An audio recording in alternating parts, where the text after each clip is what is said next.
Hi friends! ఇవాల్టి వీడియోలో తల్లికి వందనంకి ఎవరెవరు ఎలిజిబుల్ అండ్ అలాగే యొక్క తల్లికి వందనం పేమెంట్ స్టేటస్ అనేది ఎలా చెక్ చేసుకోవాలో వీడియోలో చెప్పడం జరుగుతుంది. సో వీడియోని ఎవరు స్కిప్ చేయకుండా చూడండి. అలాగే ఫస్ట్ టైం కనుక మన ఛానల్‌ని విజిట్ చేసినట్టయితే మన ఛానల్‌ని సబ్స్క్రైబ్ చేసుకొని పక్కన బెల్ ఐకాన్ కూడా ఆల్ ఆప్షన్ అయితే పెట్టుకోండి.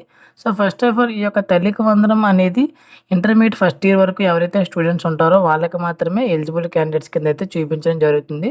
సో అండ్ అలాగే రీసెంట్‌గా ఎవరైతే 10th క్లాస్ అండ్ అలాగే ఇంటర్మీడియేట్ సెకండ్ ఇయర్ పాస్ అయిన వాళ్ళు ఉంటారో వాళ్ళకి కూడా ఇన్ఎలిజిబుల్ లిస్ట్ అంటే వాళ్ళకి కూడా ఈ యొక్క తల్లికి వందనం అయితే అమౌంట్ అనేది అయితే క్రెడిట్ అవ్వదు. సో ఎందుకు క్రెడిట్ అవ్వదంటే ఇంటర్మీడియేట్ సెకండ్ ఇయర్ వాళ్ళు ఫర్దర్‌గా ఫార్మసీ గానీ, బీటెక్ గానీ చేస్తూ ఉంటారు. సో అలాంటి వాళ్ళకి ఫీ రీయింబర్స్‌మెంట్ అనేది అయితే రావడం జరుగుతుంది. సో అందువల్ల వాళ్ళకి ఈ యొక్క తల్లికి వందనం అనేది అయితే క్రెడిట్ అవ్వదు. అలాగే రీసెంట్‌గా 10th క్లాస్ ఎవరైతే పాస్ అవుతారో వాళ్ళు ఏదన్నా ఇంటర్మీడియేట్ కాలేజ్‌లో గనుక జాయిన్ అయితే ఆ ఇంటర్మీడియేట్ కాలేజ్ వాళ్ళు ఈ యొక్క డేటా గనుక సబ్మిట్ చేస్తే అలాంటి వాళ్ళకి పడుతుంది. సో ఒకవేళ ఏ కాలేజ్‌లోని జాయిన్ అవ్వకపోతే అలాంటి వాళ్ళకి పడదు. అండ్ అలాగే ఎవరైనా సరే డిప్లొమా గనుక ఏదన్నా జాయిన్ అయితే వాళ్ళకి కూడా ఫీ రీయింబర్స్‌మెంట్ ఎలిజిబిలిటీ ఉంటుంది కాబట్టి వాళ్ళకి కూడా ఈ యొక్క తల్లికి వందనం అమౌంట్ అనేది అయితే క్రెడిట్ అవ్వదు. సో రీసెంట్‌గా ఎవరైతే ఫస్ట్ క్లాస్ అడ్మిషన్ వస్తుందో వాళ్ళకి కూడా ఈ యొక్క తల్లికి వందనం అమౌంట్ అనేది అయితే క్రెడిట్ అవుతుంది.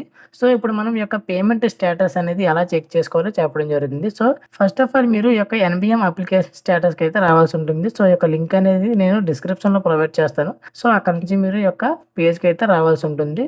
ఇక్కడ మీరు ఎన్‌బీఎం అప్లికేషన్ స్టేటస్ అని అయితే కనిపిస్తుంది కదా! ఇక్కడ స్కీమ్ దగ్గర తల్లికి వందనం అనేది సెలెక్ట్ చేసుకోండి. ఇయర్ దగ్గర 2025, 26 అనేది అయితే సెలెక్ట్ చేసుకోండి. ఇక్కడ యూఐడీ దగ్గర మదర్ ఆధార్ నెంబర్ అయితే ఎంటర్ చేయాల్సి ఉంటుంది. సో మీరు మీ యొక్క మదర్ ఆధార్ నెంబర్ అయితే ఎంటర్ చేయాలి. సో ఎంటర్ చేశాక పక్కన మనకి క్యాప్చా కనిపిస్తుంది కదా! సో ఆ క్యాప్చా యాజ్ ఇట్ ఈజ్ అయితే ఎంటర్ చేసి పక్కన మనకి గెట్ ఓటీపీ ఉంది కదా! సో గెట్ ఓటీపీ పైన అయితే క్లిక్ చేసినట్టయితే your Aadhaar will be authenticated అంటే ఆధార్‌కి లింక్ అయిన మొబైల్ నెంబర్‌కి ఓటీపీ అయితే వెళ్తుంది. సో ఓకే పైన అయితే క్లిక్ చేయండి. So OTP send successfully. So register mobile నెంబర్‌కి ఓటీపీ అయితే వెళ్ళింది. సో ఇక్కడ మనకి enter OTP from Aadhaar register mobile number. So Aadhaar register mobile నెంబర్‌కి ఓటీపీ వెళ్ళింది. సో ఆ యొక్క ఓటీపీ అయితే ఎంటర్ చేయాల్సి ఉంటుంది. సో ఓటీపీ ఎంటర్ చేశాక పక్క మనకి వెరిఫై ఓటీపీ అని ఉంది కదా! సో వెరిఫై ఓటీపీ పైన అయితే క్లిక్ చేయాల్సి ఉంటుంది. సో క్లిక్ చేసినట్టయితే are you sure you want to verify OTP. So ఈ ఓటీపీ కరెక్టేనా అయితే అడుగుతుంది. సో ఓకే పైన అయితే క్లిక్ చేయండి.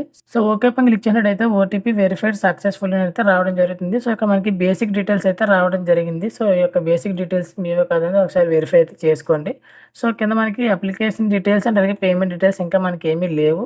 సో ఇంకా మనకి కంప్లీట్‌గా ఈ యొక్క తల్లికి వందనం అనేది రిలీజ్ చేయలేదు కాబట్టి ఇంకా మనకి ఇక్కడ ఏమీ కూడా చూపించట్లేదు. సో తల్లికి వందనం గనక రిలీజ్ అయ్యాక కూడా మీరు సేమ్ ఇదే ప్రాసెస్‌లో అయితే మీరు చెక్ చేసుకోవాల్సి అయితే ఉంటుంది.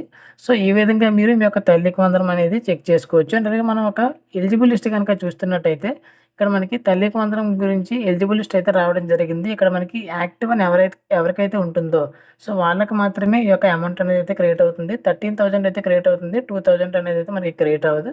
సో ఈ యొక్క ఎన్‌పీసీఐ లింక్ అయితే ఉండాలి. సో ఆధార్‌కి. సో అది లేకపోతే మీకు ఈ యొక్క అమౌంట్ అనేది అయితే క్రెడిట్ అవ్వదు. సో మీ యొక్క సచివాలయంకి ఎలిజిబుల్ లిస్ట్, ఇనెలిజిబుల్ లిస్ట్ అయితే రావడం జరిగింది. ఒకసారి మీరు మీ యొక్క గ్రామ వార్డు సచివాలయంలో మీరు కాంటాక్ట్ అయితే వాళ్ళు మీకు ఎలిజిబుల్ లిస్ట్‌లో ఉందా లేకపోతే నాట్ ఎలిజిబుల్ లిస్ట్‌లో మీ నేమ్ ఉందో వాళ్ళైతే చెప్పడం జరుగుతుంది. సో ఒకవేళ మీది ఇనెలిజిబుల్ గనుక ఉంటే మీరు యొక్క ఎన్‌పీసీఐ లింక్ అనేది అయితే యాక్టివ్ చేయించుకుంటే మళ్ళా మీరు ఎలిజిబుల్ లిస్ట్‌లోకి అయితే రావడం జరుగుతుంది.